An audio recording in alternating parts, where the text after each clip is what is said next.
I think I said to you, my 3 sons, who are all in their 20s, they were the most excited I'd ever seen them about an interview outside of Cristiano Ronaldo, our mutual friend from the world of football, which I found very interesting because they're 3 boys in their 20s, all quite different, but they all watch YouTube avidly and they perceive you to be the sort of king of YouTube, up there with Joe Rogan and a few others. And so they found it an utterly compelling interview. And they were able to compare it to many that you'd done and felt that it was right up there with one of the best they'd seen. So I was very pleased professionally that actually I felt I'd conducted a good interview. But I do come back to the basic premise, I think, of any interviewer. You're only really as good as the tools that you work with.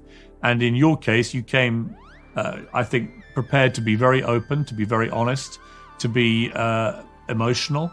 And I found that actually very moving. So you said a couple of things there, I would say, on the technological front that I thought were very interesting. So one of the things about YouTube, I would say, perhaps that distinguishes it in some way from legacy TV is that YouTube really rewards straightforward, untrammeled, and unscripted discussion. And it's really what people expect on the platform. And the fact that the discussions can go for a long while without any of the somewhat artificial constraints that are placed on the broadcast medium means that people can and or are more likely to reveal themselves in all their positive and negative aspects. And I think that's part of the reason that Rogan has become so popular, apart from the fact that Joe always asks questions that are actually questions, right? He's always, in some sense, honestly digging for information, rather than trying to set someone up or play for a cheap laugh or a cheap takedown, which is something that's very characteristic of a certain type of journalist. And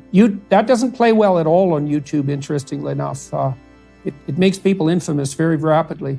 And so it's an interesting medium in that regard, partly because of the lack of restriction on bandwidth.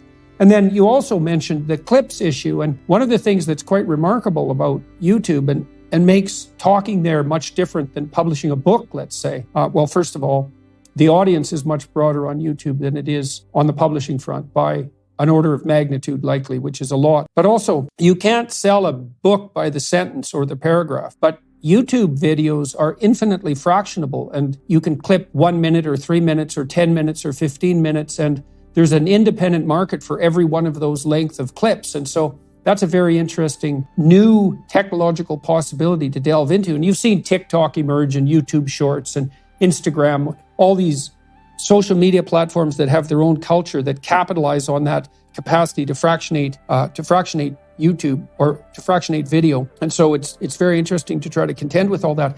I also thought, for what it's worth, that you talked to me in a very straightforward manner, and I certainly appreciated that. I had many people on my team who were concerned about the potential manner in which the interview might proceed, not least because we've had plenty of fun with British journalists before, although that often turned out well.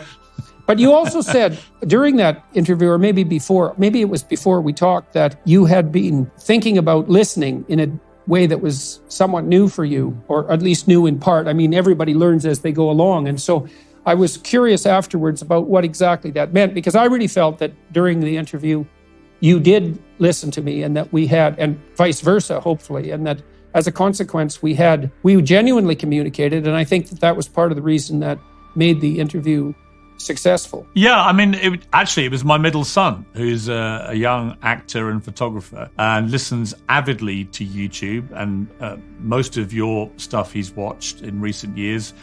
Most of Joe Rogan's stuff he's watched. And he said, Dad, look, you can't do your normal sledgehammer act. You can't just go in and start interrupting every 5 seconds like you normally do, which is it's a fault line of mine. It works well, actually, when you're interviewing a politician who's trying to obfuscate or answer different questions or simply avoid the one you're asking. Sometimes you do have to be slightly bully boy in the way you interrupt a politician to get an answer out of them. So it's a different technique. But actually the point that my son Stanley made to me was that, said, Dad, if you want to get the best out of Jordan Peterson, he said, trust me, you have to listen. And so that was constantly in the back of my mind. He was actually at the back of the studio, as you know, with my youngest son, Bertie. And he was adamant that that was the way I would get the best out of you. And he was completely right. And it was a learning curve for me. And it might sound slightly odd that I'm getting to this stage of my life, 57 years old, and been a journalist for, since I was in my early 20s, to suddenly learn the art of interviewing. But I've been through many guises as a journalist and interviewer. When you're a newspaper interviewer, as I was for many years, or I did big interviews also for GQ magazine, often the interviewer can talk a lot to get a one-line revelation. So you can keep talking, keep talking, and then lull your interviewee into saying something that maybe you were trying to get. It's a very different discipline on television or on any form of on-camera interview. And I was also struck by the fact this wasn't the first person who'd given me the advice to listen. I remember the great Sir David Frost, who did, with the Watergate interviews with Richard Nixon, some of the great interviews ever seen in political journalism. And he always said to me, the most powerful tool of any television interviewer is silence, because the interviewee will always fill that void. At some stage, after 1 second, 2 seconds, 3 seconds, 4 seconds, an interviewee will fill the gap. They won't just sit there in silence too. And sometimes the most powerful revelations you can get from people come when they have their own moment to really think about what they're going to say, and they say it. And if you're too busy, as you said earlier, and I've been very guilty of this myself, of talking too much, expressing your own opinions, not really listening to what the person is saying, then you can sometimes miss these moments of real gold, which come actually from the power of silence. So I think that, I think the experience I had with you was really informative to me of when you're interviewing somebody, obviously very intelligent, obviously very used to doing interviews, perhaps coming with a slight sense of suspicion after what happened with you on Channel 4 News. And I watched that interview live, as I told you.